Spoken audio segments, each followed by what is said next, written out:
to brutality, suffering.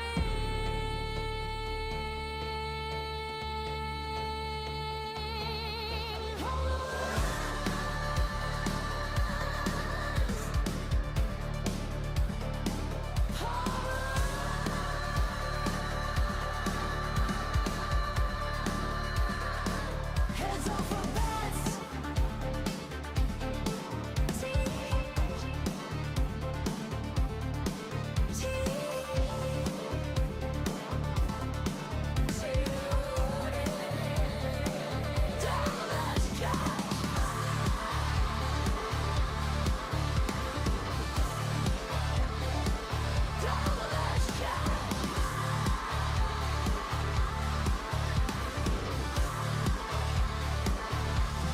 Welcome to Akron. Welcome to Akron. Welcome to Akron. Welcome to Akron.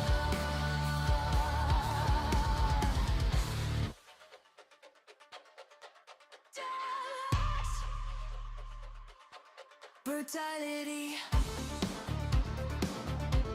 indifference.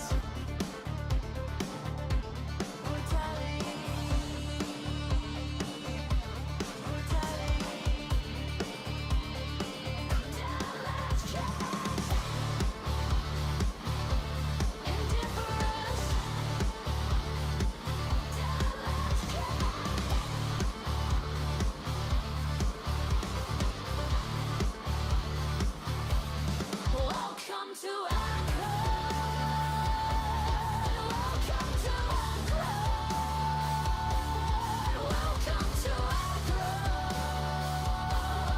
Welcome to Akron. Welcome to Akron.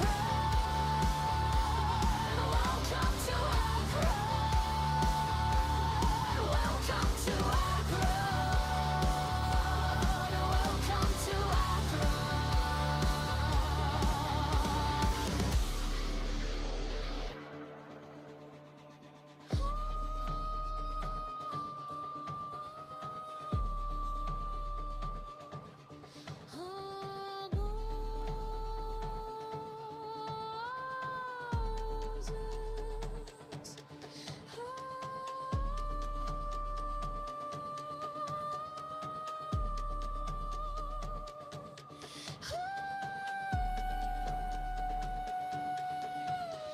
The stampede's coming, the stampede's coming, the stampede's coming, the stampede's coming, the stampede's coming, the stampede's coming, the stampede's coming, the stampede's coming.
Ladies and gentlemen, we are no longer starting soon.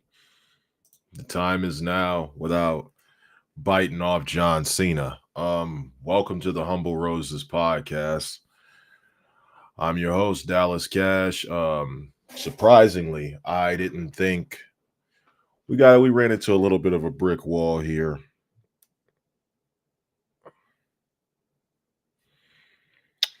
But I'm gonna need some participants for the Survivor Series trivia. Couple of the guests that I asked to be on the show that confirmed they bailed out on me last minute. So if you participate in the chat, obviously you can play. My co-hosts aren't here. Big shout out to DBD, Undisputed, Devon Baxter Davis. Big shout out to you, bro. Thank you for swinging by. Where's everybody in my group chat? Group chat, where you at? Group chat. Group chat, where are you guys at?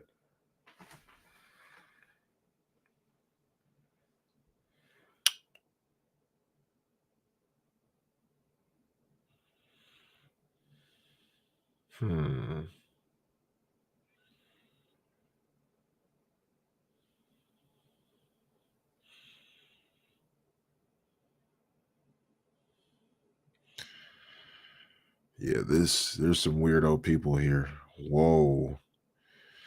Yeah,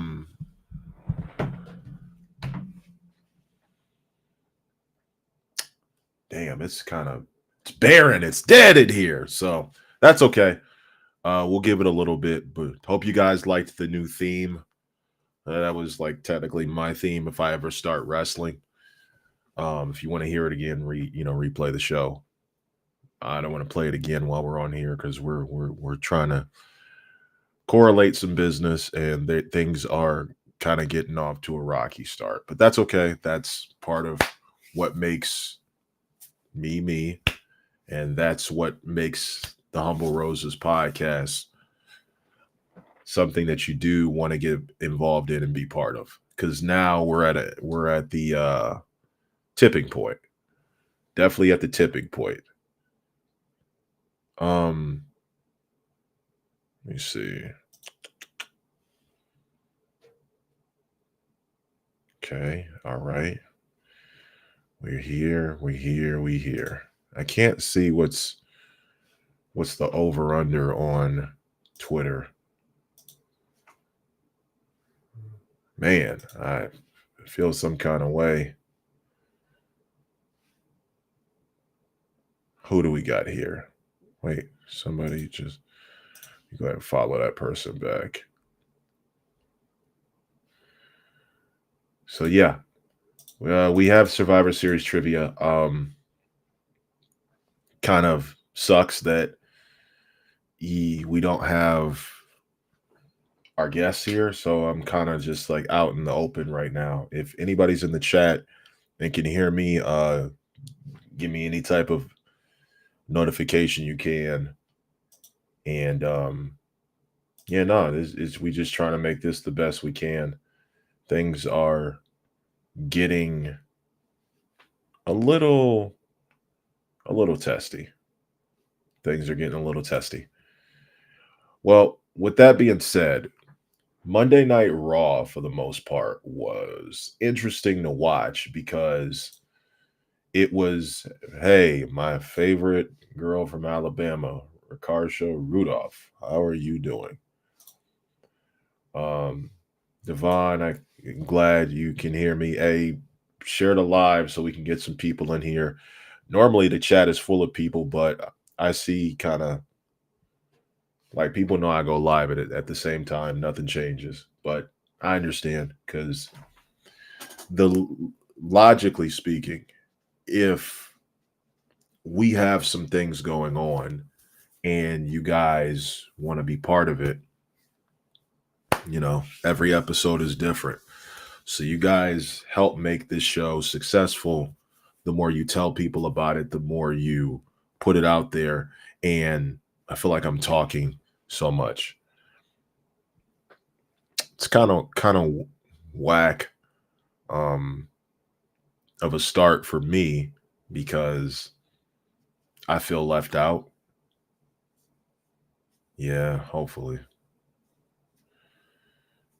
Should really be fire on TikTok too. Um, Ricard Shaw, I'd be a lot better if people came in here. You know, that's the part that kind of is it sucks about doing a show is that it's really hard to get noticed if the fans don't want to be part of it or just ignore it. There's a lot of inconsistency though on also my part. So we try to give weekly shows, but sometimes you fall off. And falling off kind of helps you realize where you're really at. So when I had, like I said, high point was when we had Killer Cross on the show. If he's not on the show, and I remember someone saying this to me, um, and it kind of upset me because they said to me, "Well, I only want to watch your show when you have someone on there that I care about. So you don't care about me, you don't care about like my crew or whatever." Like that's kind of weird, man. Uh, it sucks, but we'll take our time with it. It is what it is. I can't get mad at other people, if they don't want to come to the show. Um, maybe I'm the problem. Yeah, maybe I'm the problem. You guys think I should be the one that to go? Is it me? Did I do something? It is what it is. Hmm. But then again, it's like I didn't I didn't promote it as much as I should, but we have an interview. Maybe I should just end this show right now because I don't know, man. Mm. No, because there are people who take their time to spend time with me, and oh,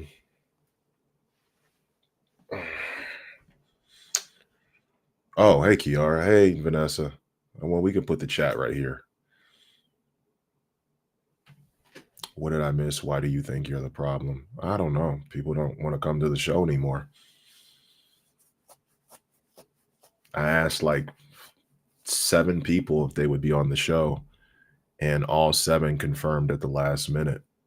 Did confirmed that they were backing out at the last minute. So I'm like sitting here, like, did I do something? Was it me? I always think if something goes wrong, that it's something that I did. That's just the way that it is. It's hurtful.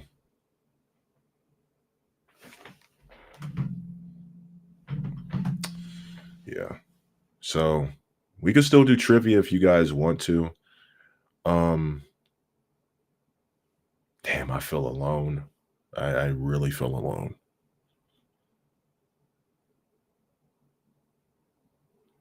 Give me a minute, y'all. Give me 1 second.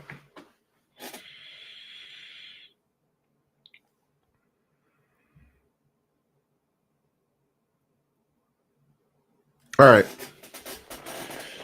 I'm better now. So, for the people that are here and who did pull up, thank you for spending time with me. Um,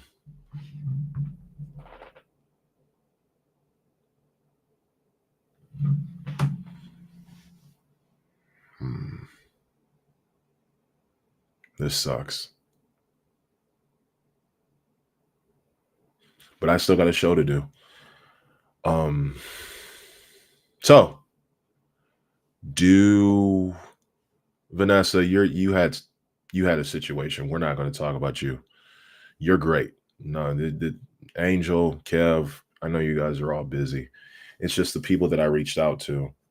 It was like I got a text at like I want to say 7 o'clock, and then like 7:05, and like all 7 of them were like, "We can't be there."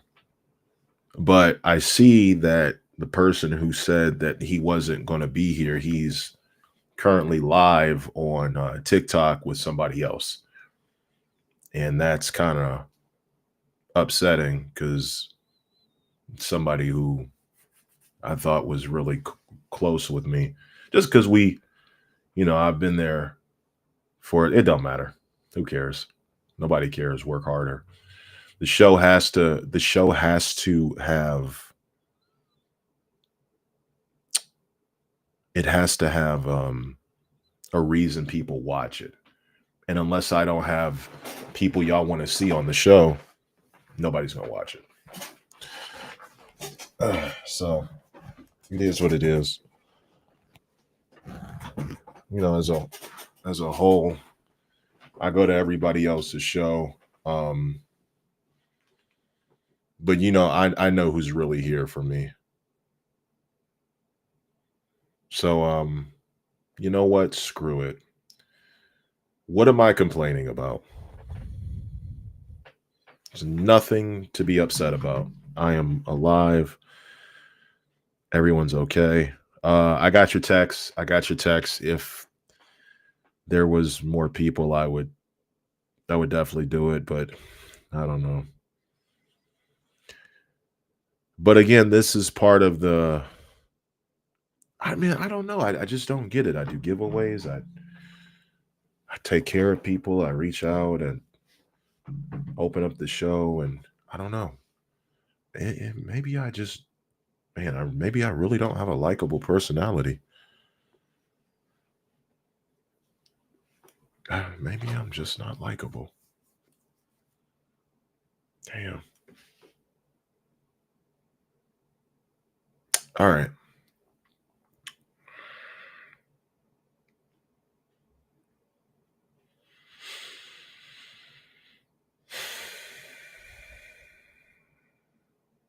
So let's start the trivia.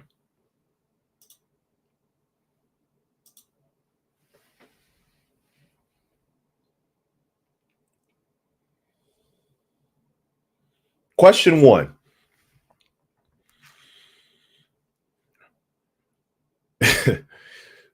I've asked this question multiple times.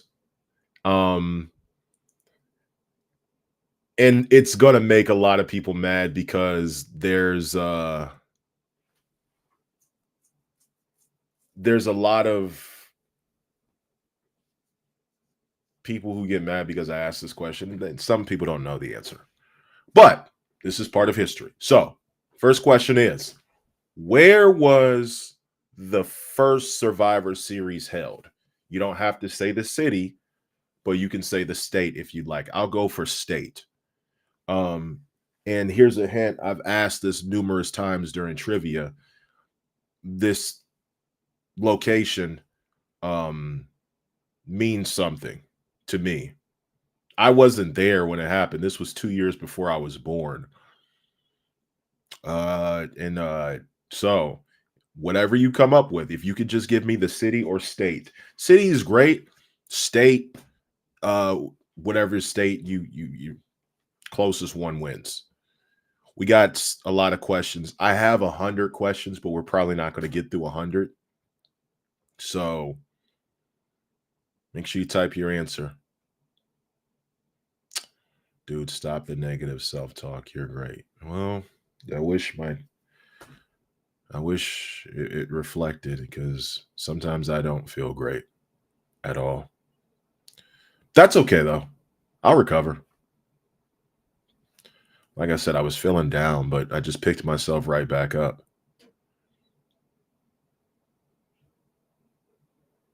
Okay, Lena, DBD, Ricard.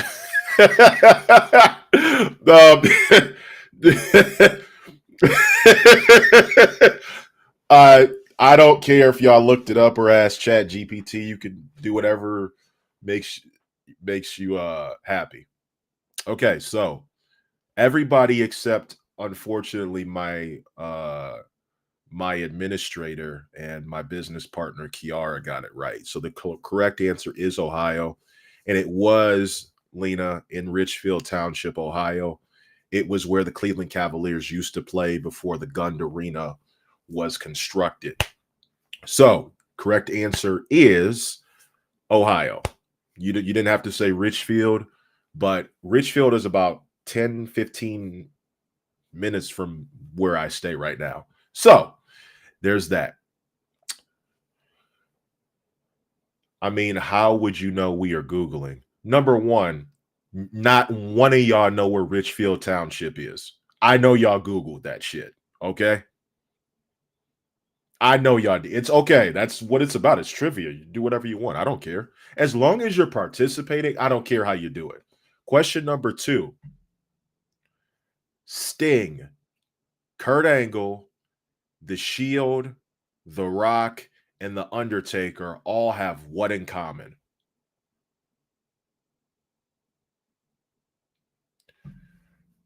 Sting, Kurt Angle, The Shield, The Rock, and The Undertaker all have what in common with Survivor Series?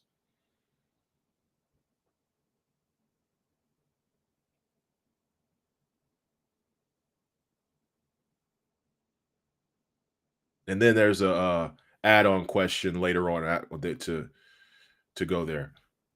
Kev, nice of you to pull up. I know you are. Kev, do not get pulled over. I know you're working overtime.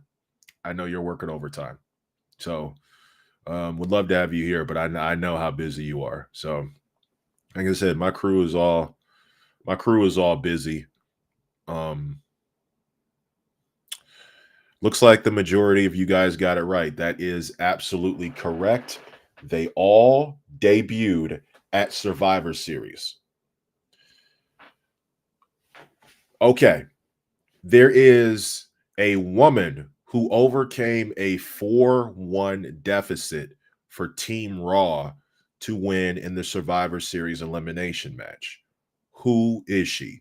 She overcame a 4-1 deficit, meaning she was the last one left on her team, and she beat 4 other women to become the sole survivor. Who was it? You don't have to say like whether it was Raw or SmackDown. Who was it? Here's a hint. The biggest hint that I could give you is we haven't seen her wrestle in a long time.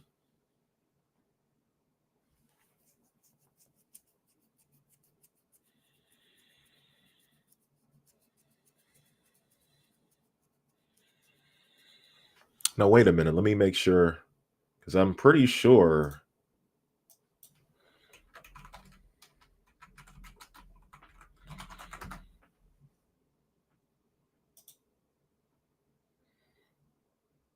Yep. So the correct answer, let me just double check and make sure this is right, because I'm very sure one did a 3-1 and the other did a 4-1.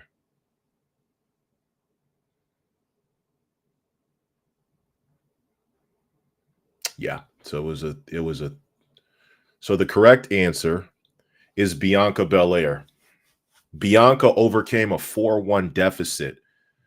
Asuka did a 3-1. Now, with doing that, there are some things that kind of like, you know what I'm saying, threaded the needle for me. But the main thing is we're going to get into some more personal endeavors. Okay, so The Rock and Roman Reigns have both done what at Survivor Series? They have both done this one thing at Survivor Series.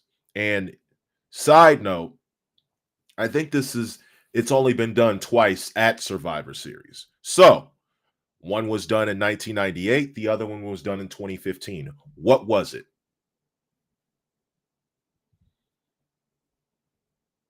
And I want to first off, I want to thank y'all for actually pulling up to the show. So y'all are the real ones. And I want to in between of the questions, I'll just do some side commentary. Friday, we are interviewing EC3. Yes, you heard me. EC3 will be here Friday. We are interviewing EC3 Friday, same time. And we're going to talk about his time in WWE, NWA, and TNA.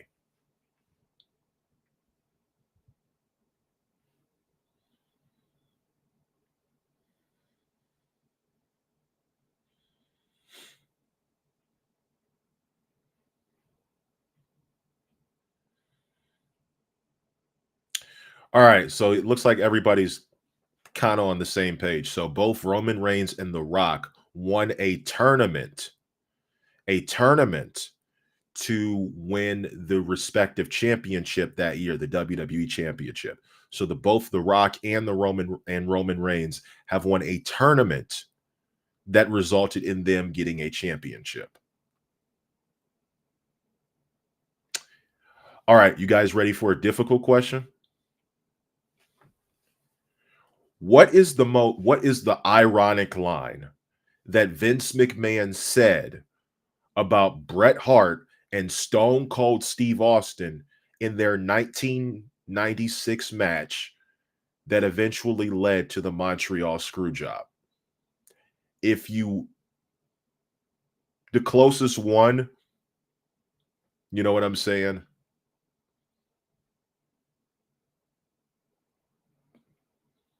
Closest one.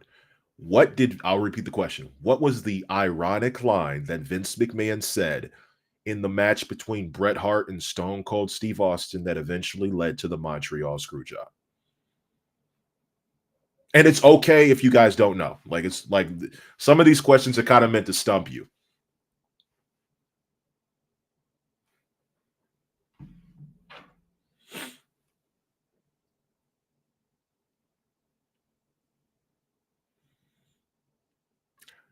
Listen, if anybody gets this, I will cash app you $25. And I'm broke. So you will get the last of my money.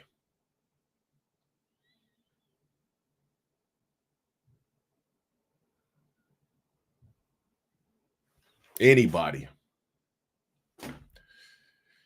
The reason why I said I'll cash app you this is because you really got to listen to commentary.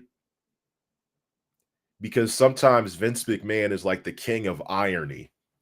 So, looks like nobody got it. The line that Vince McMahon said that is ironic was Steve Austin had Bret in the sharpshooter, and Vince McMahon said, what if Bret Hart tapped out to his own move, the sharpshooter? And then a year later, see what I'm saying? See what I'm saying? So, like, that's why I said Vince is like the king of irony. He's like really the king of irony.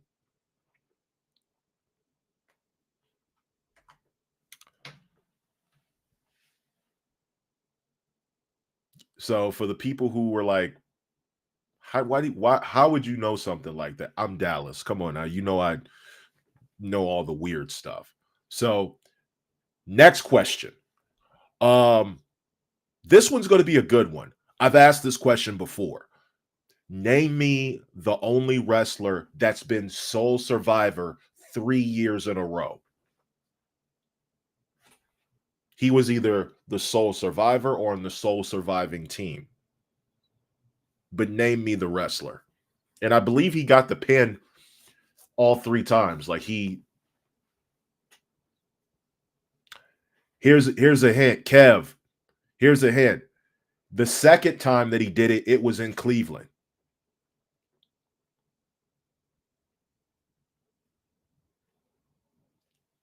That should be a dead giveaway right there. Okay, Nick, I see your answer. That's a good guess. Definitely a good guess.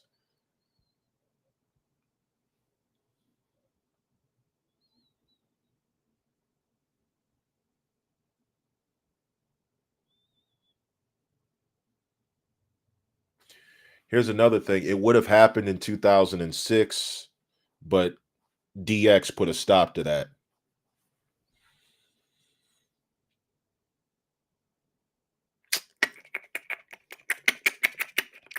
Okay, looks like everybody got that right. The answer is Randy Orton, and the years were 2003, 4, and 5. Okay,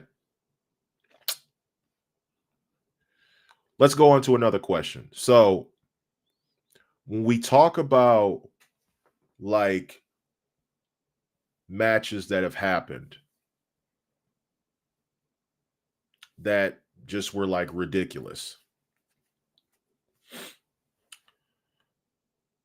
When was the last time Brock Lesnar got squashed at a Survivor Series pay-per-view? And who was it against?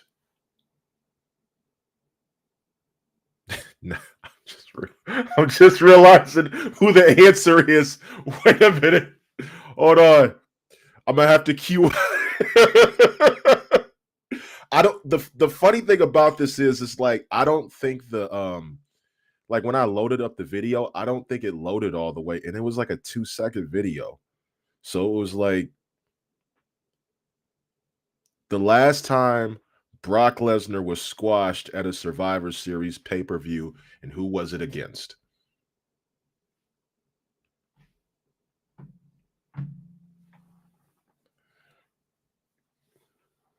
You know what? I can't.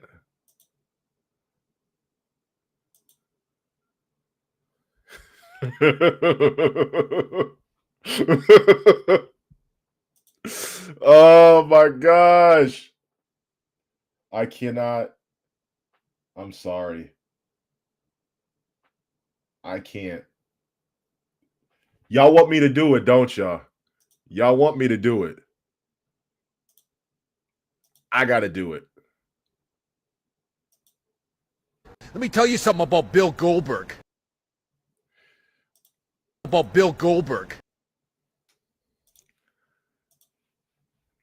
I had to. I'm sorry. I'm sorry. I had to. I had to. I had to. Yo, I'm sorry. I had to. It was Bill Goldberg in 2016. Yo, I can never have Bill Goldberg on the show. That's that. I can't do it. Like mentally, as a man, I cannot do that.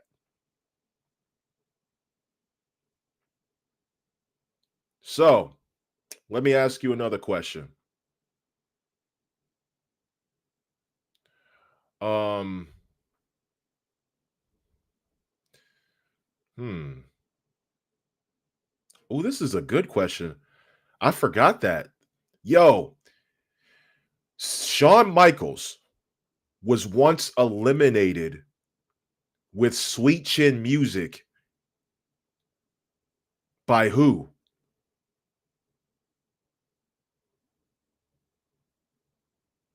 I would be surprised if anybody gets this. This happened in a wild card match. So 1995.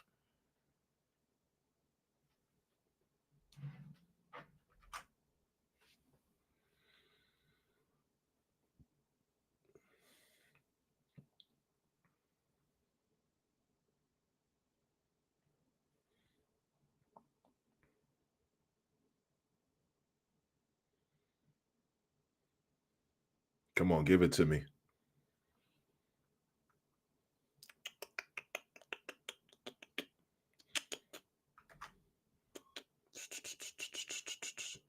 If you don't, so in a wild card match in 1995, Shawn Michaels was eliminated with Sweet Chin Music. Who was it by? If you got nothing, just put nothing. I'll accept that as an answer. Owen, okay.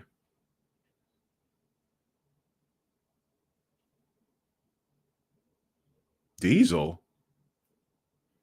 Diesel doing Sweet Chin Music would be a sight to see. I'll tell you that much. And I'm gonna tell y'all right now, just because somebody said something, don't go with that answer.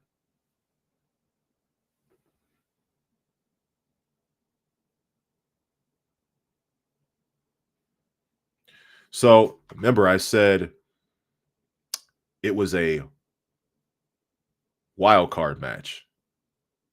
I said who eliminated Shawn Michaels with Sweet Chin Music at Survivor Series 1995 wild card match. I had to go back and double check this because I wasn't sure.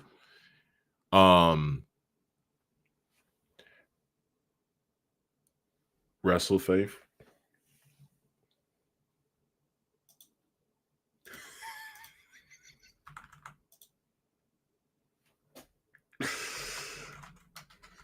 Wrestle Faith. Hold on.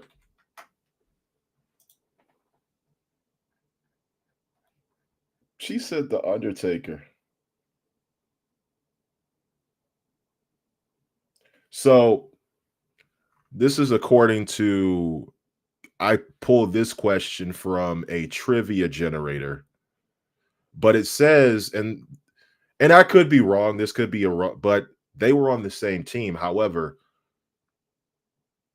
Ahmed Johnson, very strange.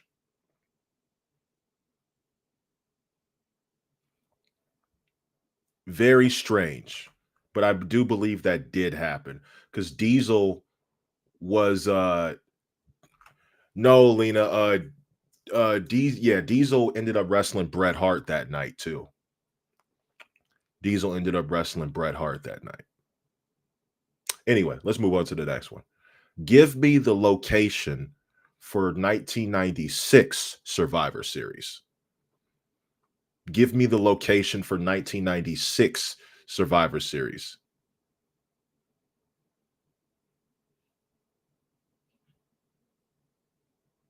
Wrestle Faith, that no, that did not happen. That's my favorite Royal Rumble of all time, and I'm telling you that did not happen. I have that match memorized. That never happened. He might have done a big boot, but he did not do no Sweet Chin Music. I'm telling you, that did not happen.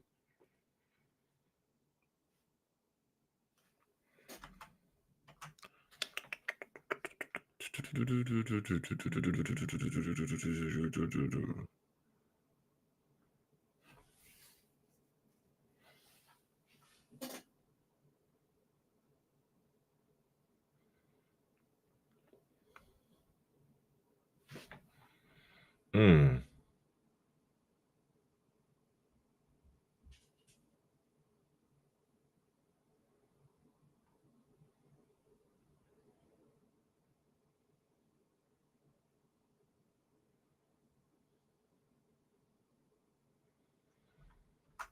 Madison Square Garden. Oh yeah, that was easy. That was easy. Super easy.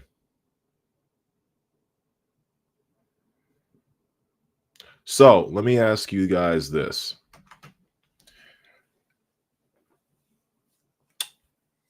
When it comes to Survivor Series, right? There are innovative matches. What match was introduced at Survivor Series that later became a PLE on its own based on the match type? Let me say this again. What match was introduced at a Survivor Series pay-per-view that later became a PLE on its own based on the match?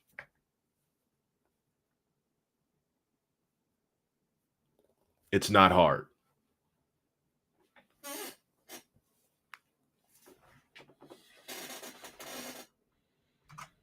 Mm-hmm. Come on, everybody, give it to me.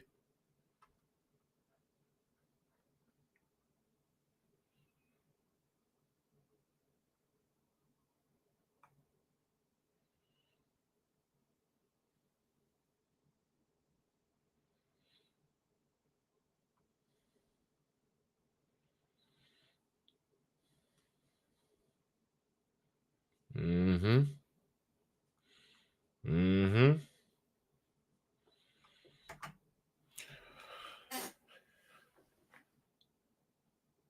Yep, that's correct. Elimination Chamber is the answer. Elimination Chamber is the answer.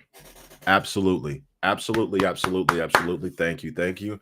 That was in 2002 where Shawn Michaels won. So let me ask this. Who did so? Kofi Kingston was the sole survivor in 2009. And Michael Cole said he pinned 2 world champions in like 10 seconds. Who were the 2 world champions that he pinned in 10 seconds?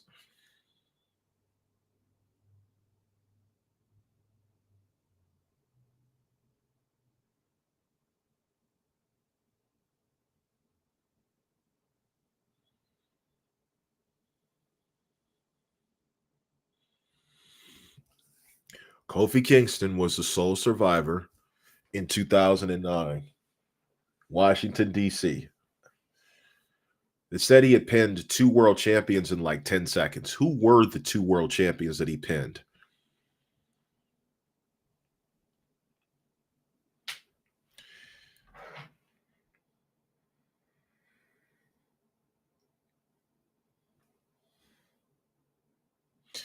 Want a hint?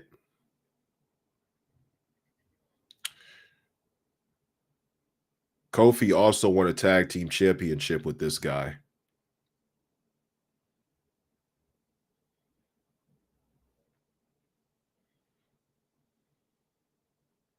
Mm-hmm.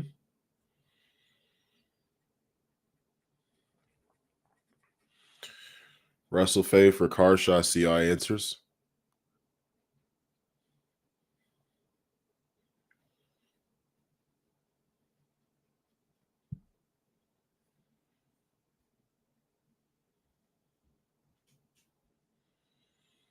Yep, everybody got it. Definitely CM Punk and Randy Orton.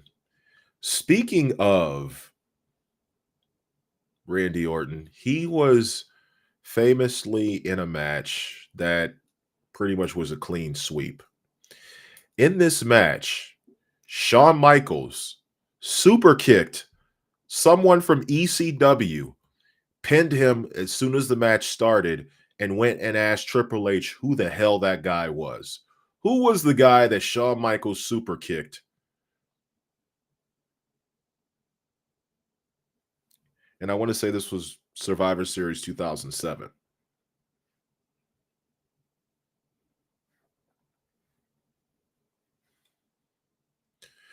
He was at ECW.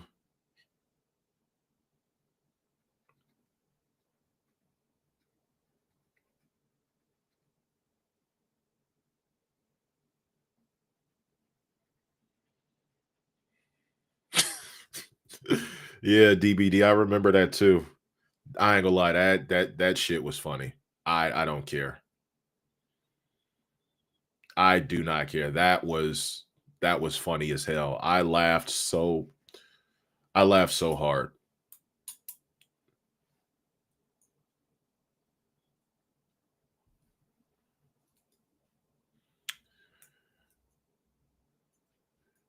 Survivor Series 2003. So the answer is Mike Knox. So make sure you guys go back and watch that. Mike Knox was in ECW at the time. So when Shawn hit Sweet Chin Music, he pinned him and then asked who the hell was that? Like he did. Still one of my all-time favorite Shawn Michaels moments. Because that just looked like some shit Shawn would do.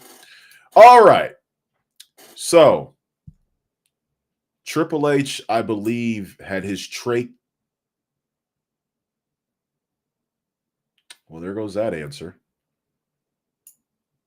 WrestleFaith, you were a little too early, but the answer is Mike Knox.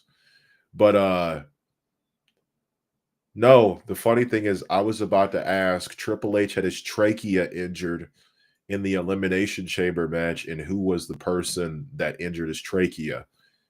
WrestleFaith literally put Rob Van Dam, and that's literally who it was. So her precognition kind of worked. So we're just going to skip that question. Anyway, so what team won the men's war game? Listen to the question.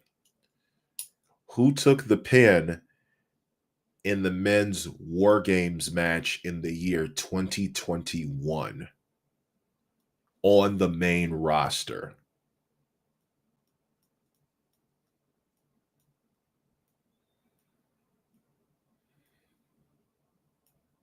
Who took the pin in the men's war game match in 2021 on the main roster?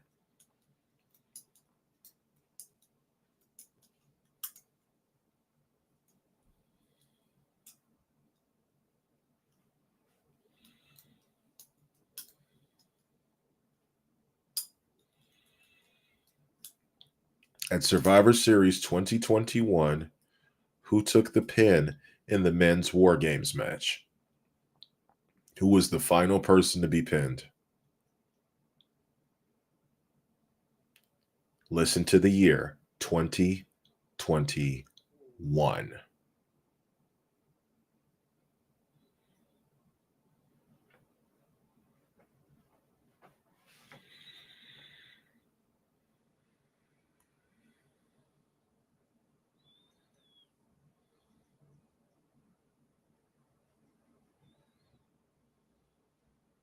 Come on. This should be an easy question. The answer's right there. Let's put some music on.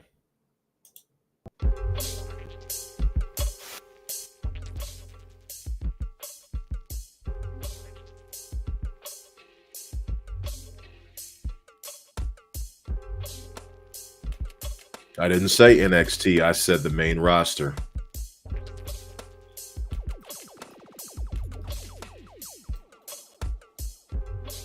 And I said the men's War Games match in 2021 on the main roster.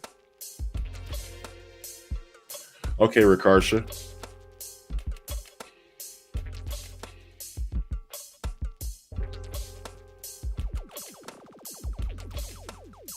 Can't see it.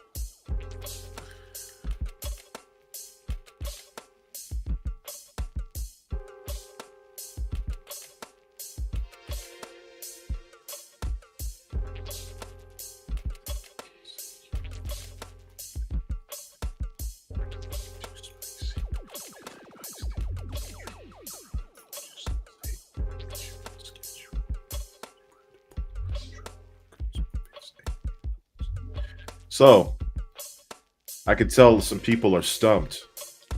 So I'm going to repeat the question one last time. I said, who took the pin in the men's War Games match in 2021 on the main roster? Well, the reason why nobody's given a specific answer is because there was no men's War Games match in 2021 on the main roster. It was a trick question. Yes, it was a trick question. So it is what it is. I got some more questions that I want to ask. By count out, who was the sole survivor in the women's Survivor Series elimination match in between the years 2020 and 2022?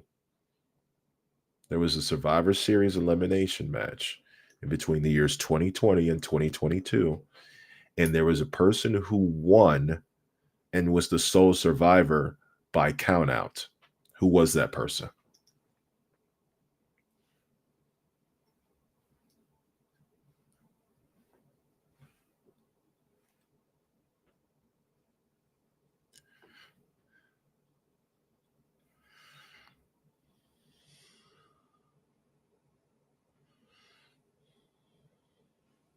Who else we got? DBD, nice. That's a nice guess.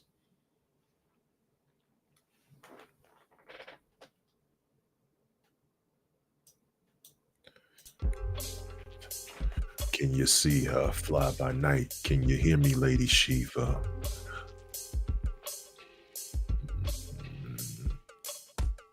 Night sky assassin attack, and it happens. Walking with a cane, no Cassandra in vain. Had to get it back in blood like Bane. Dame, I could see distress in the city. You could either rock with me or not rock with me. Arkham is a cesspool and it's never not empty. Joker sent 49 goons, but I dropped 50. Sorry, I'm messing around. I'm messing around. So yes, yeah, Lana definitely did that due to Nia Jax bullying the crap out of her. So that was and I want to say this was 2020 Survivor Series, if I'm not mistaken. Yeah, it had to be. Tell me right now, can you see Anita fly by night? Can you hear me, Lady Shiva? When my spirit's down in the night, I need a leader. Can you get me ready for war, Lady Shiva? Bodies drop comfortably. You ain't gotta run from me. Caught you on the night wing. Now you are stuck with me. League of Assassins, a battle in the bit. Take the eye out the eye till they see the Lazarus pit.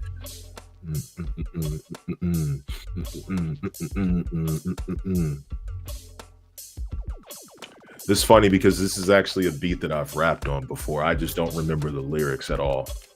I don't remember them. Did y'all hear my theme song? Did y'all hear my theme song at the beginning of the show? I have hold on. Matter of fact, let me see if I do have that verse. I normally don't rap on my show, but I think I might have that verse. If I have it, I'll rap it. Not supposed to be rapping at all, but if I have, okay. Oh yeah, okay, hold on. I actually have it. I'm supposed to be rapping it in a deep voice. Hold on. I got it. It's right here. Let me see.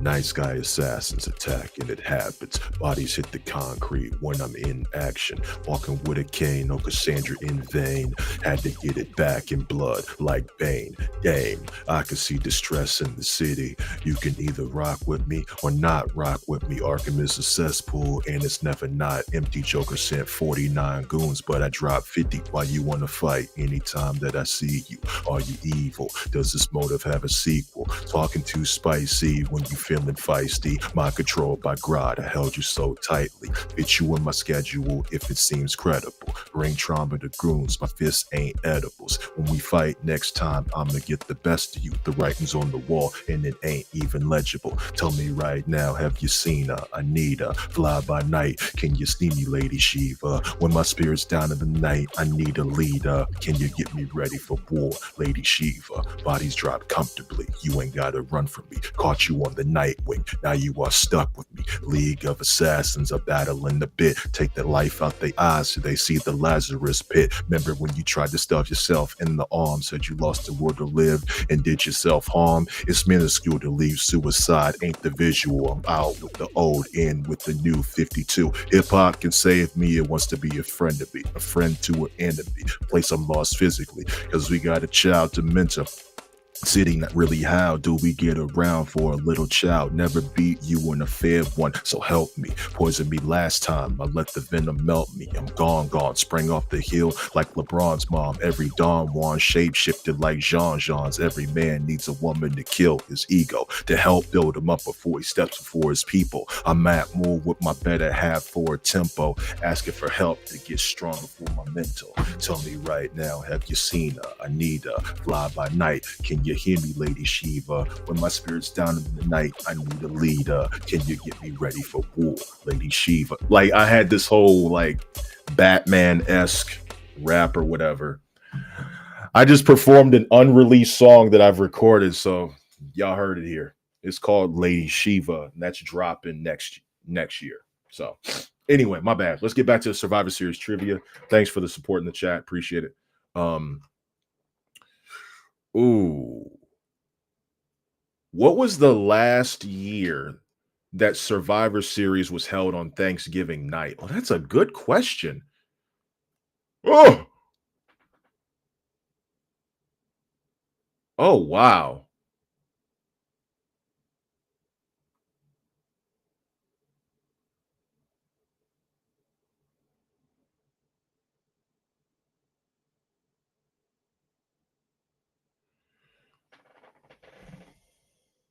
Mm, that is actually a great question. Wow. So, what was the last year the Survivor Series was held on Thanksgiving?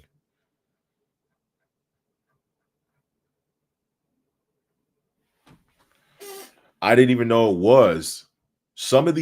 A lot of these questions are ones I came up with, but that one was not. I asked Grok. I was like, give me a Survivor Series question that nobody would ever think to ask. And it generated that one.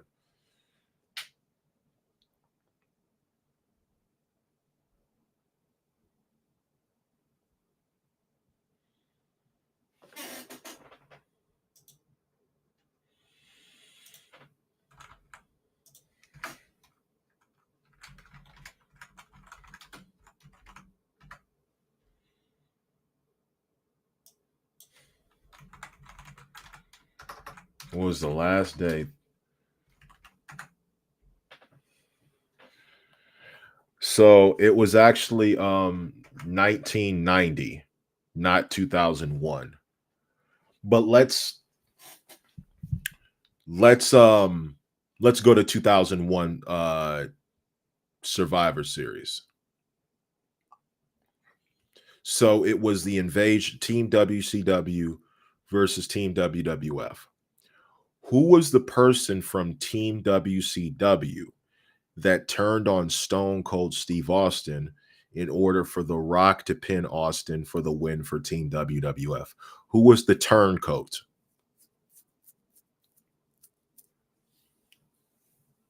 A few more razzle dazzle, some more questions, and then we'll have a final trivia question, and then I'll take some. I mean, I'll take like a quick Q&A, um, and then we'll wrap up. Okay, Rikarsha.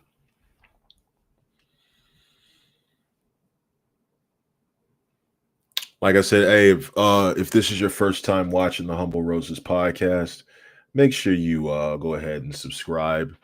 And if you need a QR code, I have provided one for you right here. So this is the QR code. If you would like to subscribe to the Rose Gang, make sure you join. Tell your friends about the Rose Gang. We have different perks coming. And big announcement. Big announcement coming. I just made the purchase for the domain, so don't be surprised if you see we have our own website up. So our website will be www.thehumblerosespod.net. So, interesting enough, I think it's great that we're going to have our own website. So you guys, I'll put I'm gonna see if I can put a voicemail on there. So if you guys want to leave messages for us or messages for me, Angel, Kev, Vanessa, anybody on the crew, or you just want to crash out, we'll start playing the voicemails live on the show. And all I ask is that you be respectful. That's all I ask.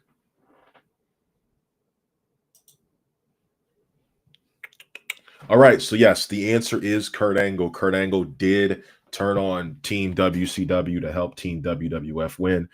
I think Kurt Angle is like a double agent, basically, which that in itself is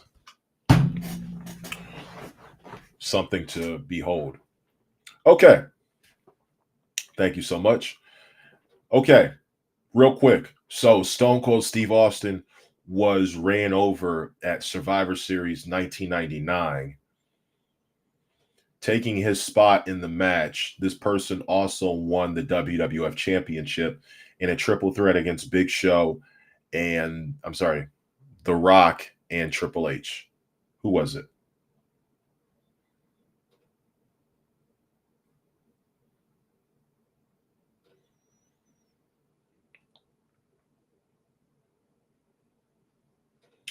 Did y'all hear my theme?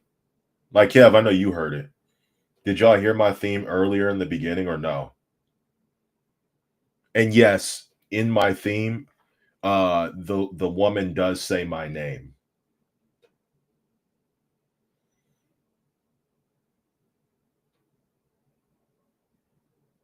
Okay, DBD, I see you. That's a great guess.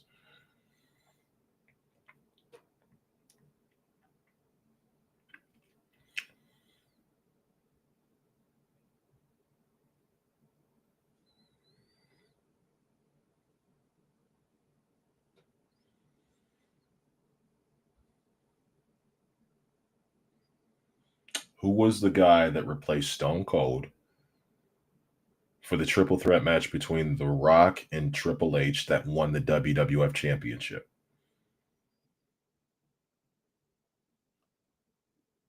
At Survivor Series 1999.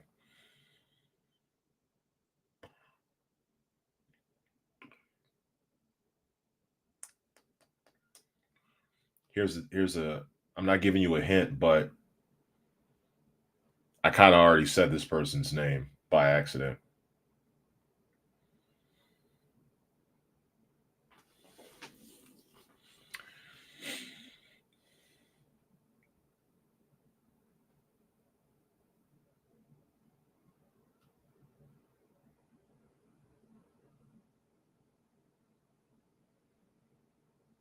All right, 10 more seconds.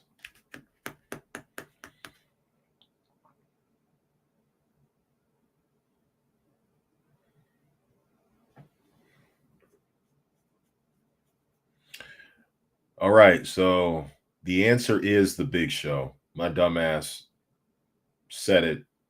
I got my people mixed up. But yeah, Big Show won the WWF Championship at Survivor Series 1999, which well deserved. But they stripped him. Triple H got it back. Well, they didn't strip him. Triple H just won it back. And they sent show to OVW not too long after that. Okay. Okay.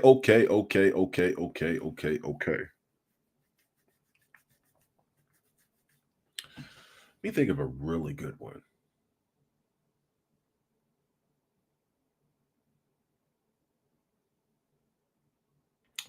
These two men had a WrestleMania main event solidified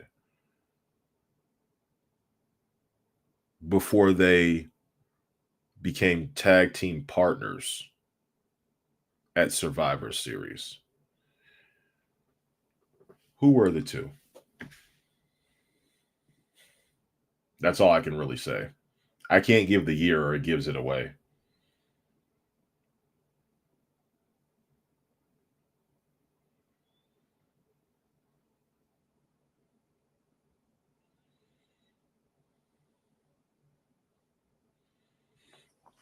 Two men who had a WrestleMania main event planned ahead ended up becoming tag team partners at Survivor Series that same year.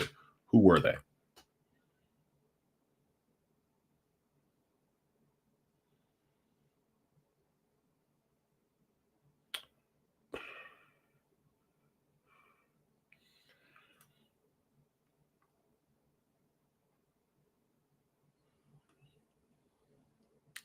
Here's a hint. This is a dead giveaway. Both of them have pinned Cody Rhodes at WrestleMania.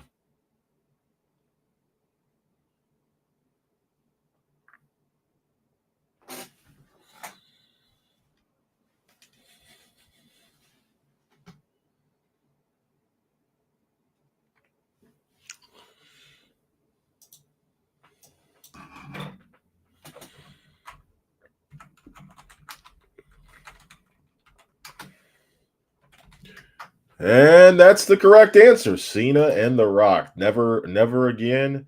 Never ever.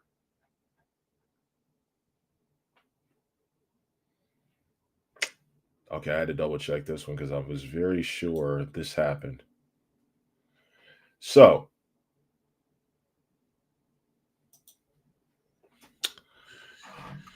The Undertaker wrestled Yokozuna in a casket match at the 1994 Survivor Series, which was a rematch of their 1994 Royal Rumble casket match. Who was the celebrity that helped The Undertaker win the match?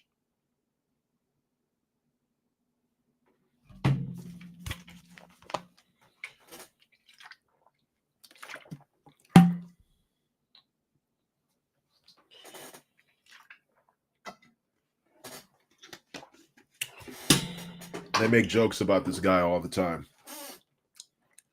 Who was the guy that basically made it happen?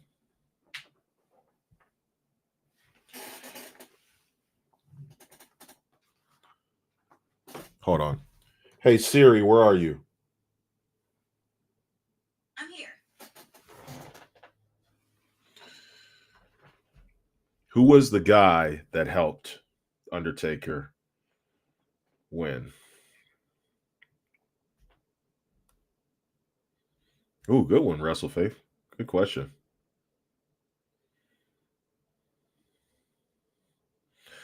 Yeah, that was WrestleMania 11, the worst WrestleMania of all time.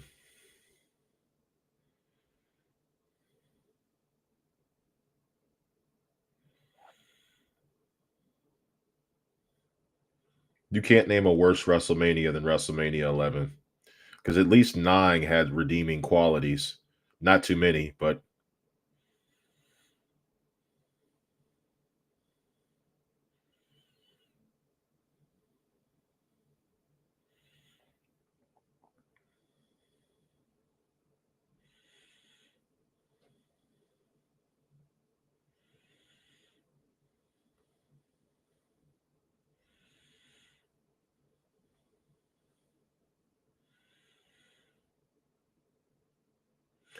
WrestleMania 9 was bad, but at least you had Shawn Michaels and Tatanka. You had, I want to say, what else was on that card? Bret Hart and Yokozuna, minus the disaster class that happened after that. You had the Head Shrinkers versus the Steiners. It wasn't a bad wrestling, but I mean, the worst match was Taker and Giant Gonzalez by far. And when Lex Luger was the narcissist. But overall, 27 was bad, but it's not as bad. 27 wasn't as bad as 9. And in my order of like worst WrestleManias, the top 3 are in order 27, 9, and then 11. The reason why 27 isn't as bad as 9 is because they had 3 standout matches that didn't make it as bad. Edge versus Alberto Del Rio, which opened up the show. Rey Mysterio versus Cody Rhodes wasn't a bad match. And then Taker versus Triple H. Taker versus Triple H pretty much saved the show. But I'm going to read to you this WrestleMania 9. By the way, the answer is Chuck Norris. Let me read to you this WrestleMania 9 card. Tatanka versus Shawn Michaels. Steiners versus the Head Shrinkers. Doink the Clown versus Crush. Razor Ramon versus Bob Backlund. Money Inc. versus the Mega Powers. Lex Luger versus Mr. Oh, yeah, Punk and Orton, too, was decent. Lex Luger versus Mr. Perfect. Taker versus Giant Gonzalez. Yokozuna versus Bret Hart. Hulk Hogan versus Yokozuna. On paper, this looks like a great show. What happened? Now that's WrestleMania 9. Let me read you WrestleMania 11, and you'll see what I'm talking about.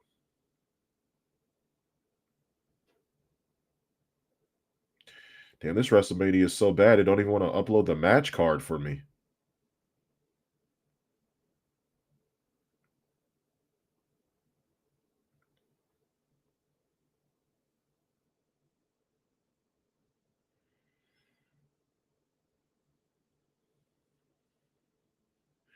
Ready? Here's the card. The Allied Powers, Lex Luger and British Bulldog versus the Blue Brothers, Jacob Blue and Eli Blue. Razor Ramon versus Jeff Jarrett. The Undertaker versus King Kong Bundy. Owen Hart and Yokozuna versus the Smoking Guns. Bret Hart versus Bob Backlund. That match went 9 minutes and 34 seconds. Diesel versus Shawn Michaels and Lawrence Taylor versus Bam Bam Bigelow.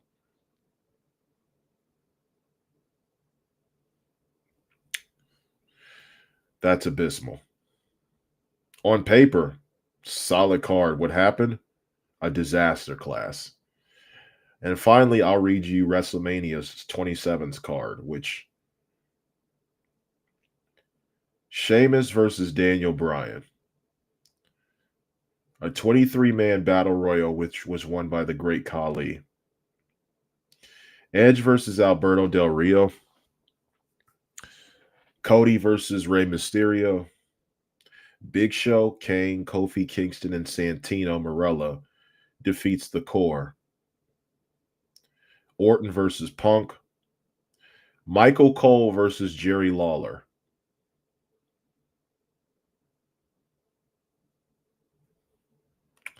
John Morrison, Snooki, and Trish Stratus versus Dolph Ziggler and LayCool. I'm sorry, after Michael Cole, Undertaker versus Triple H. And then The Miz versus John Cena.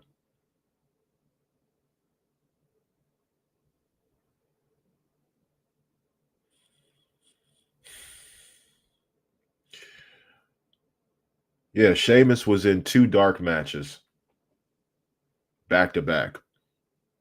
That's a WrestleMania question that I'll save for next year. All right, let's wrap this Survivor Series trivia up. I got 2 more questions.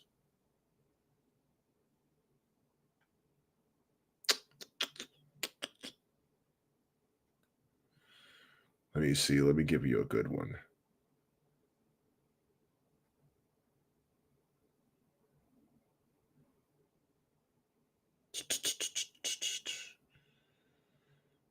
Ooh. Who holds the record for most Survivor Series appearances overall?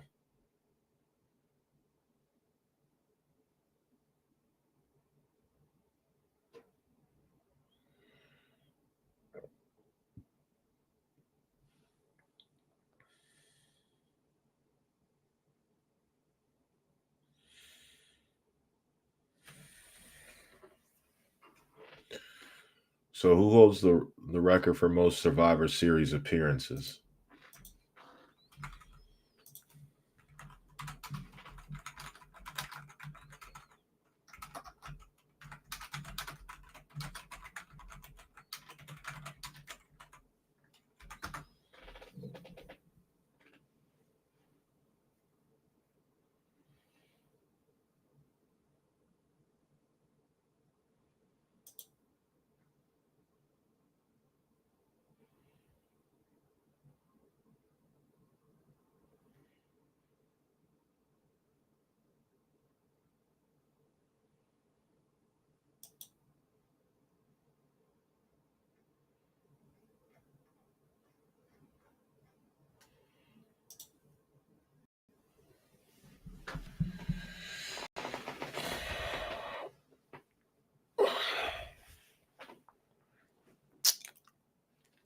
The answer is Undertaker.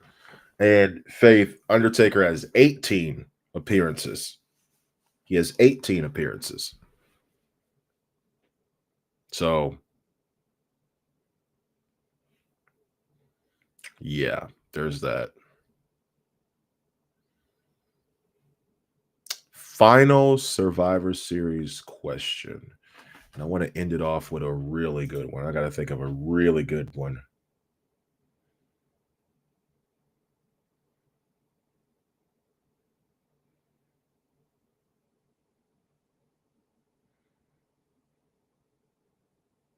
Hmm.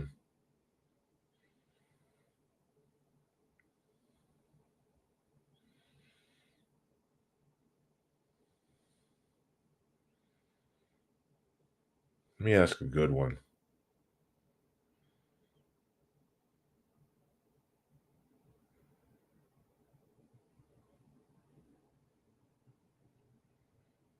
Oh, good. Oh, these are all good ones.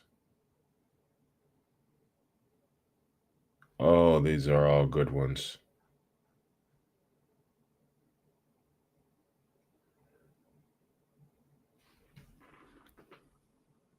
Okay, listen to the question. When was the last time a betrayal took place in a Survivor Series main event? When was the last time a betrayal took place? And when I say that, I mean it could be either they were on the same team or they were friends on opposing sides but didn't fight each other, and then one decided to get one up on the other. When was the last time a betrayal took place at a Survivor Series main event?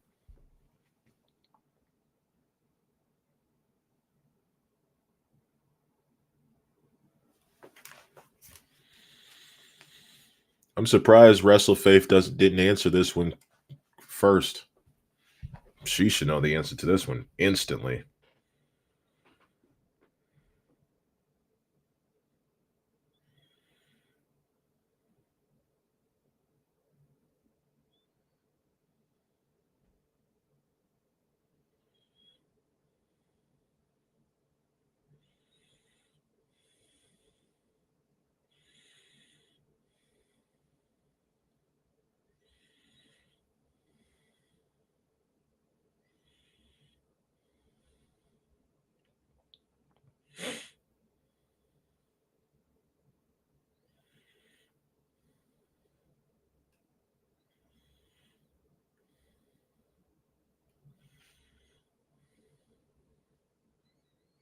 Come on. We're almost there.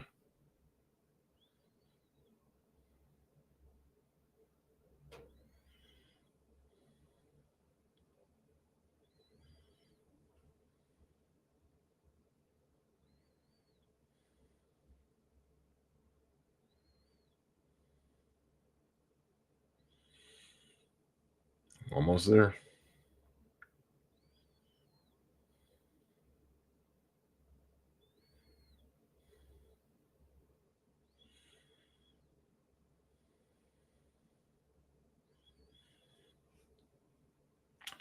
And the correct answer is Sami Zayn at the 2022 War Games, the first War Games match in which the Bloodline reigned supreme, like always. Bloodline, I think, is like, what, 2-0 in War Games matches? If you're not counting Solo? Uh, what, last year? So, yeah.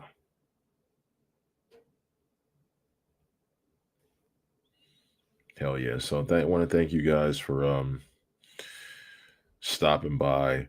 I'll turn on some music real quick and then we'll do a quick Q&A. Anybody want to ask me anything or talk about anything? I'll play some chill music real quick.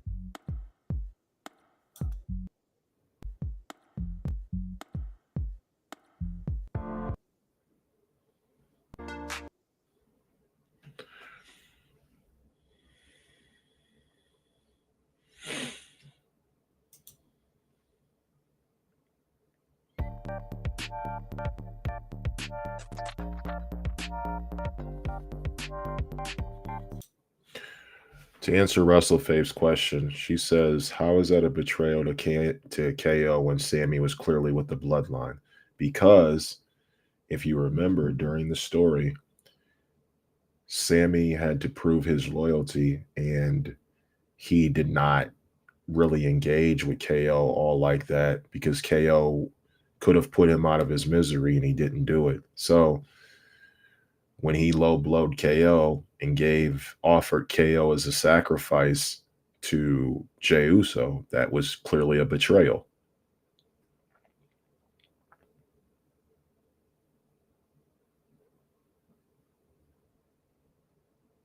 That was clearly a betrayal.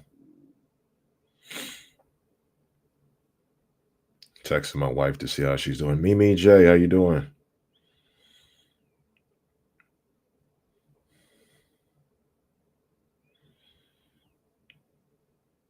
One second. Check on her real quick. Give me 1 second. Yeah. Kev, I'm gonna answer your question. Just 1 second. Just give me 1 second. Oh.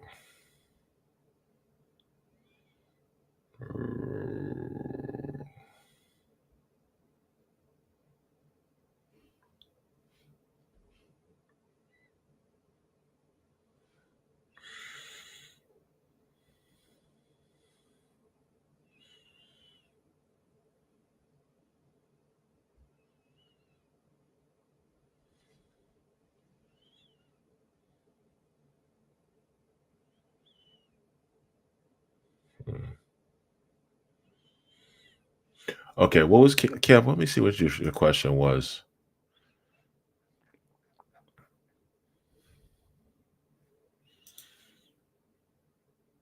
At Survivor Series 1996, who was the surprise celebrity guest enforcer for the main event world title match between Psycho Sid and Shawn Michaels?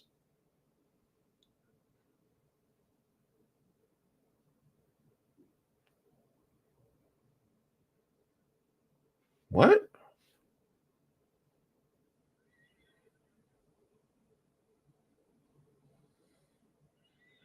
Dude, that seems like a trick question because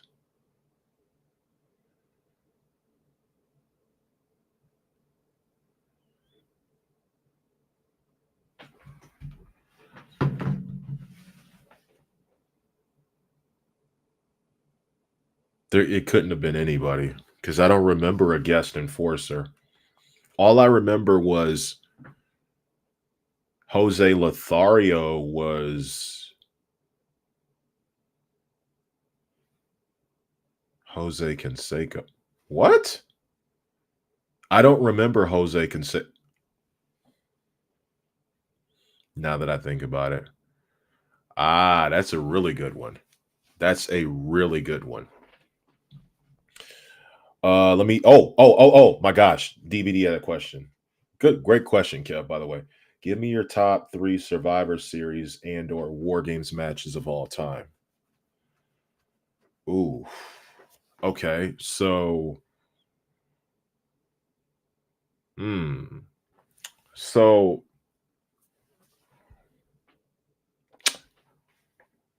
Women's War Games match. I want to say 2019. Yeah, that's up there. That's number 3 for me. So, I'd say that. So I'll do separate categories. So War Games matches. Number 3 is the Women's War Games match from 2019. It was the first Women's War Games match, and god damn did that deliver. It was, and here's the thing: the men's was level, but the women they just took it to a new level.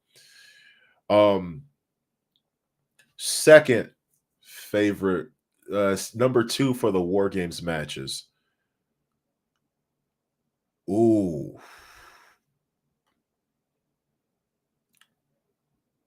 Honestly, last year's. I'd have to say last year's War Games match was phenomenal. So I would say the men's from last year, but number one is the 2022 men's War Games match.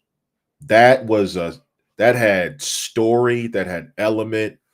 I realized 2024 they were continuing from what happened, but 2022 is the best War Games match, in my opinion, on WWE programming. Now, when you say Survivor Series, do you mean Survivor Series matches or pay-per-views? Because there's a difference. You gotta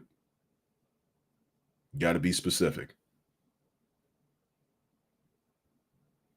Now, when you say top 3 Survivor Series, do you mean Survivor Series matches or pay-per-views?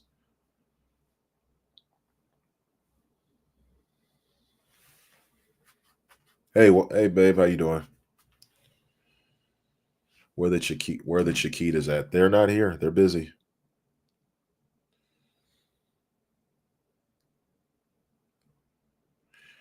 Okay, so the traditional Survivor Series matches. Ooh. Y'all aren't going to like my answers because,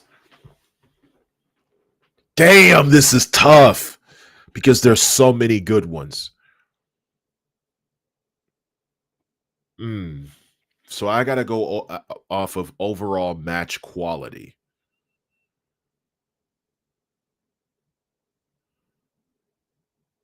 At Survivor Series, Ric Flair, easy.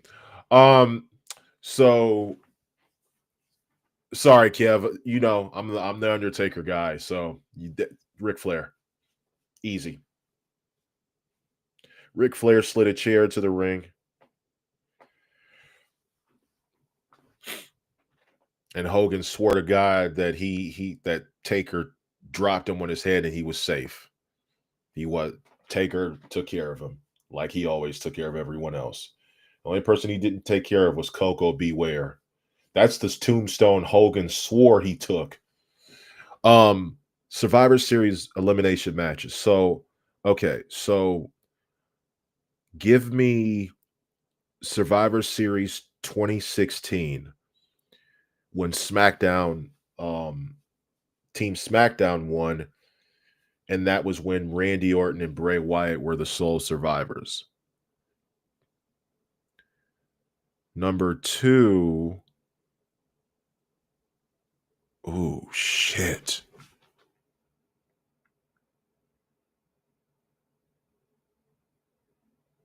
I want to put 2019 up there so bad because I was there. Me and my wife were there for 2019 Survivor Series, that was incredible. But I can't put 2019 up there. 2000. Ooh. I want to put, oh my gosh.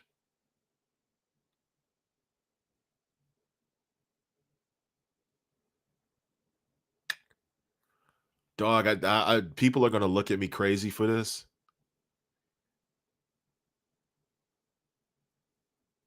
I want to say 2004 because there was a story behind it. And I want to say, oh my God, I want to say 2001. I want to say 2004. But 2005. Oh my God. That was the first time they did the Kev, I was there too. We were both there. We just didn't know each other. That was the first 2005 Survivor Series when they did Raw versus SmackDown, and they had like the heavy hitters from like all angles, and like Shawn Michaels was just like phenomenal. I gotta say 2005. As much as I want to say 2004, I gotta say 2005. And y'all ain't gonna like my number 1. I love Stone Cold. I love The Rock. The 2001 Survivor Series match was great, but it could have been done so much better because Sting wasn't on Team WCW. Hogan wasn't on Team WCW. Goldberg wasn't on Team WCW. DDP wasn't on Team WCW. None of like the big heavy hitters were on Team WCW. If it would have been Sting, Booker T, Hulk Hogan, Goldberg, and either like Ric Flair, Kevin Nash, or DDP against Stone Cold, The Rock, the Brothers of Destruction, and then like Kurt Angle or Big Show, dog, dog, dog. That would have, yeah, it wasn't real WCW. Like Kev said, it wasn't real WCW. If one day we got to book the Invasion pay-per-view all over again and Survivor Series 2001 because man, listen. Okay, so my number one, and I don't care what nobody say, I'm biased. 2014 Team Authority versus Team Cena. Fuck is you talking about? I love Kofi's performance in 2009. I love Bianca's performance in 2020 and 2021. But man, Dolph Ziggler put on a 2016 LeBron James in Game 7 performance in the 2014 Survivor Series Team Authority versus Team Cena. You talk about a dude from Cleveland making a 3-1 comeback. Dolph was the first to do it before LeBron.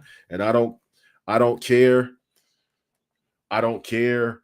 Like well, it was technically a 1v4, honestly, but it was a 1v3 because Big Show had already walked out.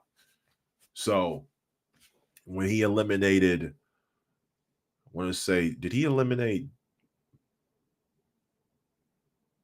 I want to say he eliminated Kane first, then Luke Harper, then Seth, or it was Luke, then I want to say, I'm sure it was Luke Harper first, then Kane, then Seth. That is still the greatest Survivor Series performance I've ever seen. I don't care. I'm so glad that they went with the idea of Dolph instead of Cena, because if it was Cena, it would have been super predictable. Dolph was the perfect person to put in there. And I still say Dolph should have been in the final 4 or at least the final 2 of the Royal Rumble that following year.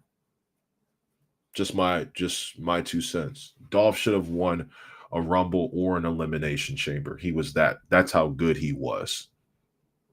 Like he just. Thank you, WrestleFaith. I'll see you Monday. And don't worry, I haven't mentioned nothing about what happened. We're good. Not going to say nothing. Have a good one. A few more questions and then I'll dip. Got to make dinner for the daughter.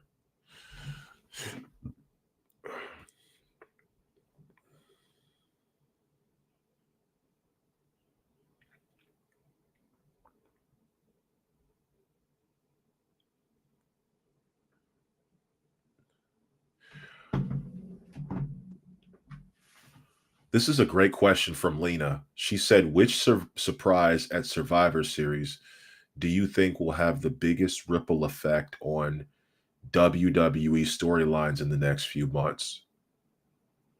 So, Lena, if you don't mind me asking this question, are you talking about currently, like it's already happened, or what I think would happen in the future? Just so I answer your question correctly and to the way that you want.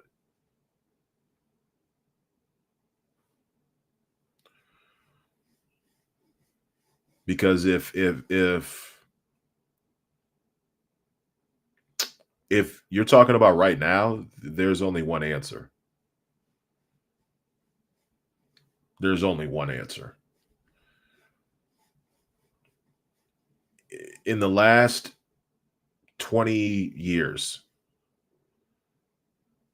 there is no return at Survivor Series that rivals CM Punk. You just it created the biggest ripple effect because it has now led to AJ Lee, which is going to create another ripple effect, which has created a ripple effect in the women's division. Punk being back he has ties to so many people. When you talk about Brock Lesnar, Paul Heyman, Roman Reigns in the Bloodline, Seth Rollins, Becky Lynch, Punk is up there. That's the number one return at Survivor Series. The only thing that would be better than that is if like maybe Stone Cold Steve Austin, Bret Hart, Shawn, like if you'd have to really go deep into the back. There's no wrestler who could return right now at Survivor Series that would break the internet like how CM Punk did. The only thing that it could possibly happen is if AEW showed up at Survivor Series. Like Kenny Omega, if he would have showed up at Survivor Series, or if Tony Khan would have walked out there with the Bullet Club, like you gotta go into. There's no wrestler who can come back right now that's going to get a bigger pop than what Punk got at Survivor Series 2023. I don't want to hear it. It's done. It's final. Nothing. What would you hope to see at the next Survivor Series that could shake up WWE storylines? Well, that's a great question. I think what would shake up WWE storylines for Survivor Series is something that affects every single person.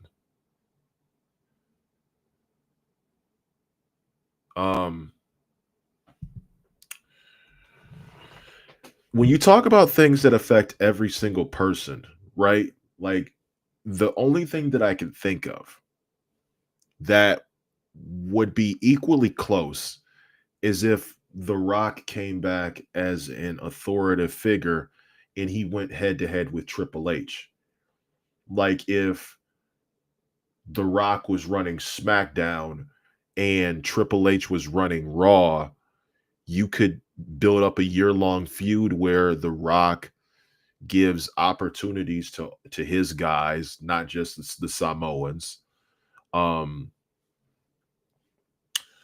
So what you could do with that is you could have so many people that could benefit from being on the Rock show that did not benefit from being on Triple H's show. So yeah.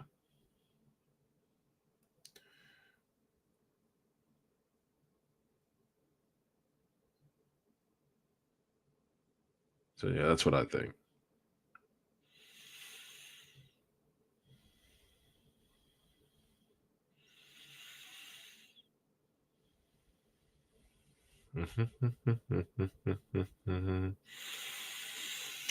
Kev says at Survivor Series 1988, what was the name of the winning team in the 10-on-10 elimination tag match whose members were all future world champions? Everyone won the title. I'm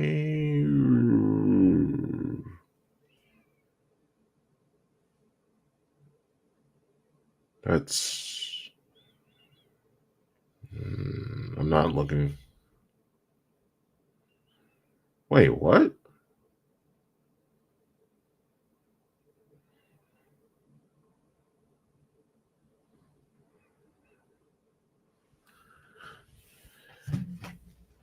You said, wait a minute. Wait.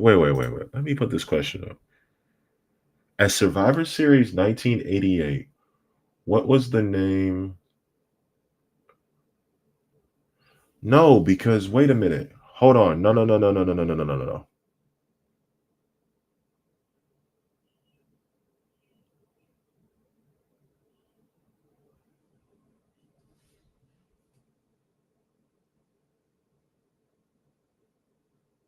No, that's not right.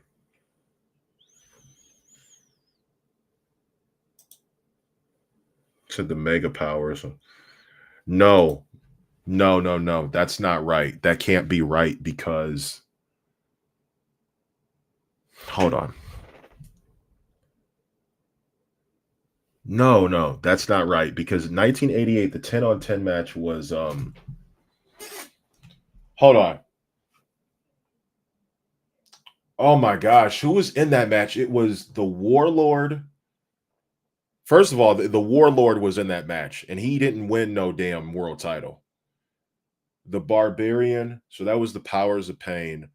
The Rockers, which was Marty and Sean. Sean won a world title. The British Bulldogs, and then the Hart Foundation.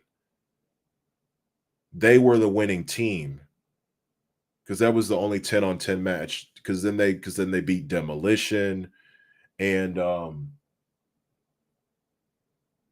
somebody looked that up. 1988 10 on 10 Survivor Series match. I don't know if I know the Mega Powers imploded right before WrestleMania, which was my birth year. So I was born right before WrestleMania 5. So my WrestleMania main event is Hogan and Savage.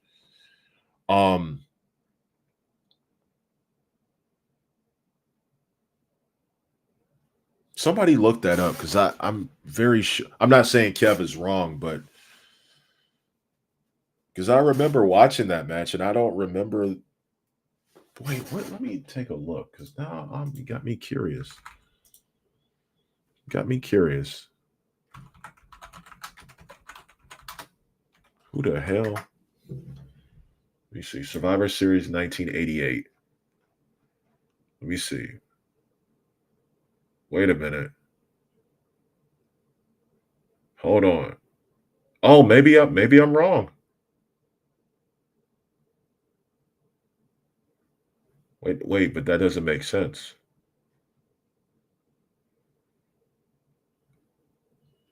Wait, Kev, you said 10 on 10.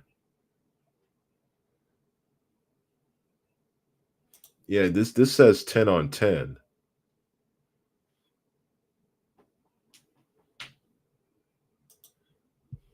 Yeah, nah.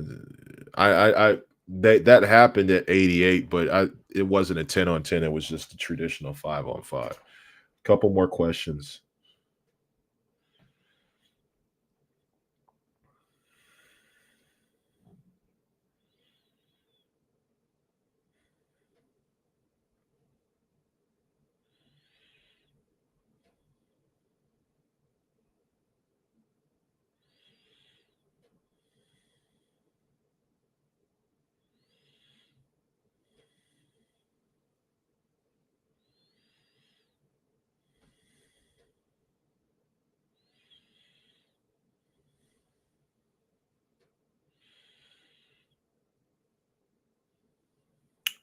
Couple more questions. Two more. If you don't have anything, just say I got nothing. We'll end this because, like, I'm kind of feeling.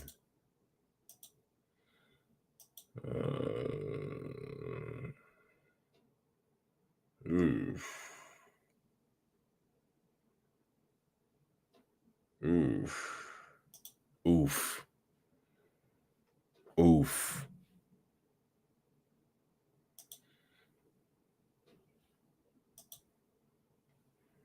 Yeah. Well, it looks like nobody else is here. That's okay. I don't. I got nothing. That's okay, Ricardson. So like I said, I it was pretty cool to debut my little. What's your favorite Survivor Series memory as a fan, whether you were there live or watching at home?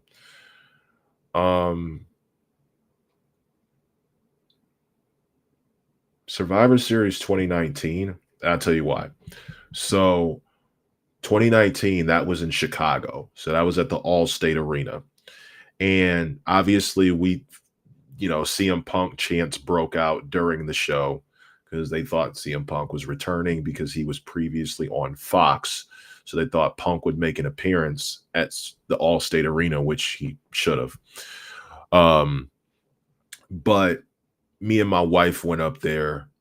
We went to the Raw that same week because me and Kev went up there with his wife, his now wife, and the tickets were only like $40. So we were like, oh yeah, fuck it, we'll go up there. But the reason why was because we wanted to see the Fiend and we wanted to see his entrance, and we were high on the Fiend. And it was advertised that Seth Rollins and the Fiend would have a cage match as part of a dark match. So Seth went through I think he either went through the ring or escaped out the cage door for the dark match. We got to see the Fiend's entrance. It was incredible. And then we're like, oh shit, like we're going to see the Fiend this Saturday at Chicago. So let me tell you how this happened. So let's do a little backtrack. When I first met my wife, it was the year prior. She had said that she had never been to a WWE event. So I took her to a WWE event. First event I took her to was Extreme Rules 2018, which was in Pittsburgh. That was the night Braun Strowman threw Kevin Owens off the cage, similar to Taker and Mankind. Wife loved it.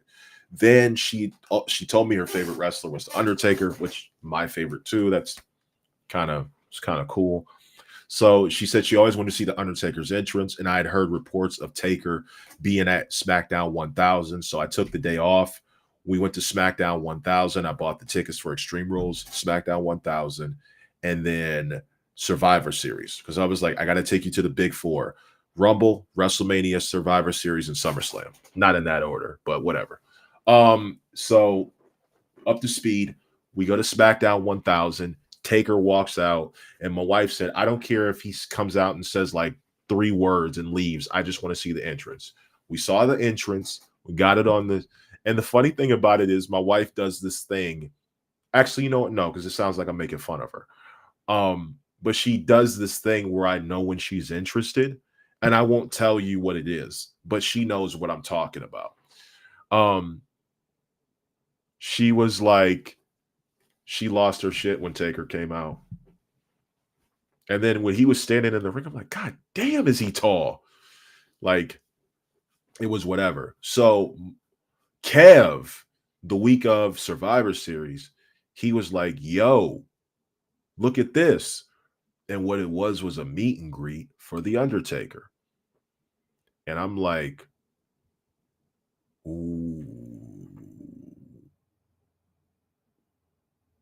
My wife saw that. I was upset because I'd already helped pay the bills. I had bought the tickets. I had purchased parking. I was flat broke until the following week. And my wife pulled out her credit card and paid for the photo op tickets. So I go, you just had to one-up me for taking you to see The Undertaker. Like we've always tried to one-up each other. That's been our relationship. But that's been a good, healthy part. So we go to Chicago and we met The Undertaker. And real nice guy. When I stood next to him, I was like, damn, is he tall? But I'm tall too. I'm 6'5", but he made me feel short, but not that short. Meeting him, cool. We shook, introduced myself, introduced him to my wife, or she was my girlfriend at the time. And Taker was like, let's get together and act like we know each other. I love that. That was such a joke. We shook hands, left, got the picture, and then I took my wife to our favorite chicken spot, Harold's, which we tried both for the first time. I had heard about it, but we had never tried it. Man, best chicken we ever had. Flat out. We actually went back to that place this year. Same spot this year. More on that another time. So we get back to the hotel, and we start watching NXT. we didn't purchase tickets for NXT. I didn't want to go to NXT. I wanted to go to Survivor Series. So we went to Survivor Series. And we had a blast. And we got to see all of our favorites. You know, my wife could not stand Charlotte Flair, and we got to see Asuka spit mist in Charlotte Flair's face. And she was like, that was worth the trip alone. So she knows I'm not lying either. So yeah, that was that. I'd say that was my favorite Survivor Series memory, just 2019 in general. Got to see all of our favorites, had a blast.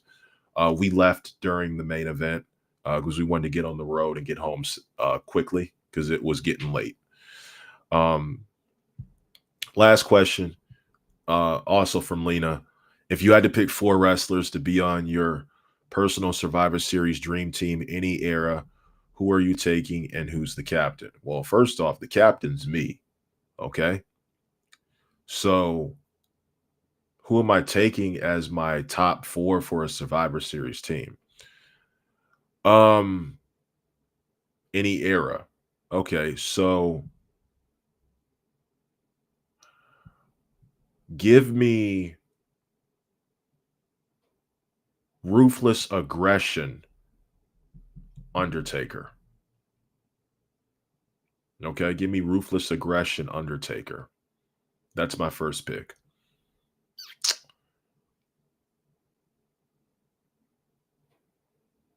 Damn, that's a good question.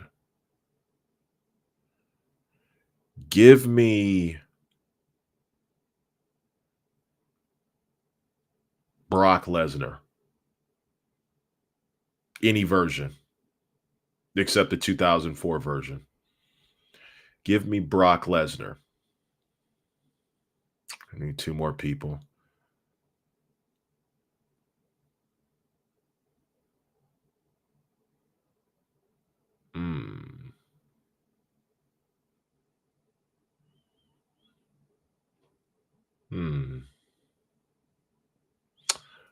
Bobby Lashley. By far. I don't want to hear it. By far.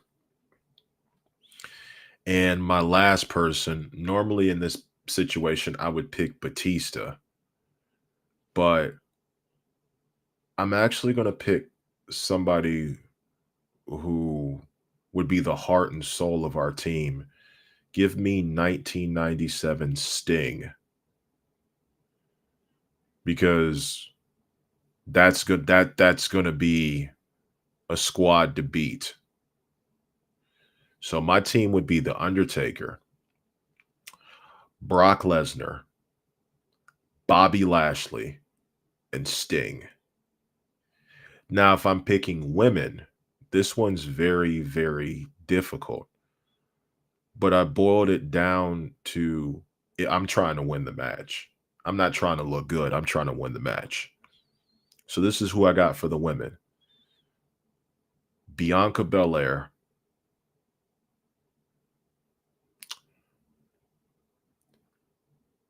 Awesome Kong,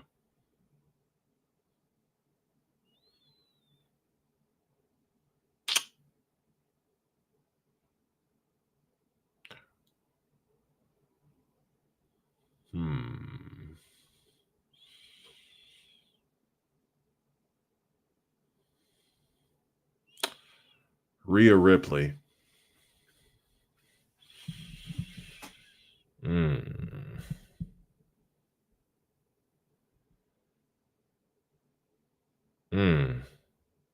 This one's going to catch people by surprise, but I'm going to need a veteran who's going to be the captain of the ship. Natalya. So Bianca, Rhea, Awesome Kong, Natalya. Oh well, I got to pick a 5th woman because I'm not going to be a man competing in a women's match. So Bianca, Rhea, Awesome Kong, Natalya. Ooh.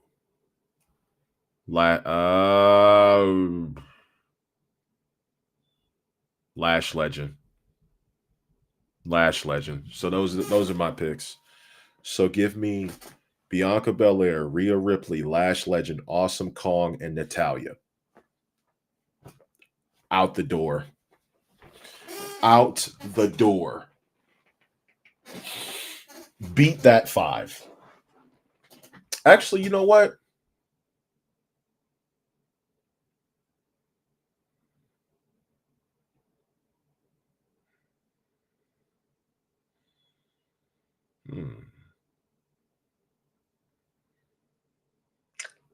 So that would be my. If I couldn't use Natalya, then give me Michin. There's that. All right, that's been the Humble Roses podcast. I know you guys are sick and tired of me talking. I'm going to go ahead and wrap this show up. Make sure that you follow the Humble Roses podcast with our QR code. Subscribe to the Rose Gang. Make sure you are subscribing. We got content coming. EC3 will be with us on Friday, so we will get together and we will sit down and have a conversation.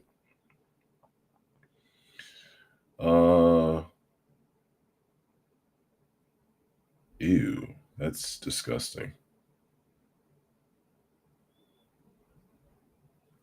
All right, this has been the Humble Roses podcast. I will see you guys later.